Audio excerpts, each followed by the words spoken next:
అమరావతి నిర్మాణానికి ప్రధానంగా 5 మార్గాల్లో నిధుల సమీకరణ చేపట్టనున్నారు. నిర్మాణ దశలో ఎలాంటి నిధుల కొరత రానివ్వరాదన్న సీఎం సూచనల మేరకు సీఆర్డీఏ కొన్ని ప్రతిపాదనలు సిద్ధం చేసింది. సీఆర్డీఏ కమిషనర్ చెరుకూరి శ్రీధర్ ముఖ్యమంత్రి ముందుంచి సవివరంగా చర్చించారు.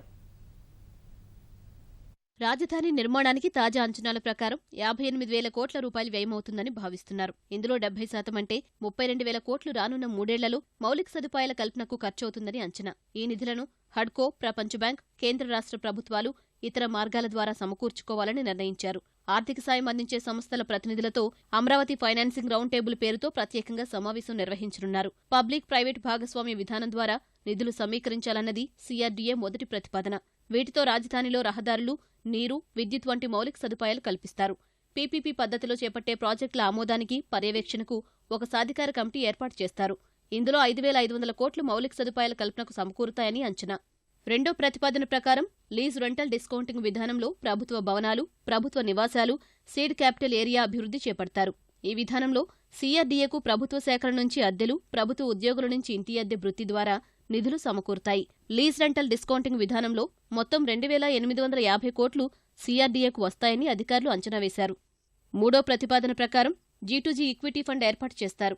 వివిధ దేశాలను భాగస్వాములుగా చేసి మిశ్రమ ప్రాయోజక అభివృద్ధి సాంఘిక మౌలిక సదుపాయాలను కల్పిస్తారు. 1,400 కోట్ల నిధులు G2G విధానం ద్వారా సమకూరుతాయని భావిస్తున్నారు. నాలుగో ప్రతిపాదన సమిష్టి పెట్టుబడుల పథకం. దీని ప్రకారం స్పెషల్ పర్పస్ వెహికల్ కింద రాజధానిలో సీఆర్డీఏ కొంతమేర భూమిని రిజర్వ్ చేసి ఉంచుతుంది. వీటిని యూనిట్లుగా విభజించి పెట్టుబడిదారులను ఆహ్వానిస్తుంది. భూమి విలువ పెరిగిన సమయంలో ఆ యూనిట్లు విక్రయించడం ద్వారా లాభాలు అందుతాయి. 2,500 కోట్లు ఈ విధానం ద్వారా ఆకర్షించవచ్చని అధికారులు అంచనా వేస్తున్నారు. ఆఖరి ప్రతిపాదన ప్రకారం బాండ్స్ జారీ చేసి నిధులు సమీకరిస్తారు. ఈ బాండ్లు తీసుకునే వారికి పన్ను మినహాయింపు వంటి ప్రయోజనాలు కల్పిస్తారు. బాండ్ల జారీకి సెబీ రెగ్యులేటరీ నిబంధనల ప్రక్రియ పూర్తి చేయాల్సి ఉంటుంది. ఈ ప్రతిపాదన ప్రకారం 2,000 కోట్లు నిధులు సమకూరగలవని అధికారులు అంచనా వేశారు. G2G ఈక్విటీ ఫండ్ ఏర్పాటుకు ఇన్వెస్ట్మెంట్ అడ్వైజర్ను ఎంపిక చేయాల్సి ఉంటుంది. న్యాయ సంబంధ ప్రక్రియ, పన్ను విధానాన్ని రూపొందించాలి.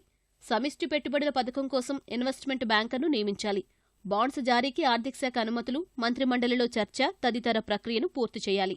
బార్సిలోనా వైస్ మేయర్ ఆంథోనీ ఈ సమావేశంలో పాల్గొని ఒలింపిక్ క్రీడాగ్రామం ఏర్పాటులో తమ అనుభవాలను వివరించారు.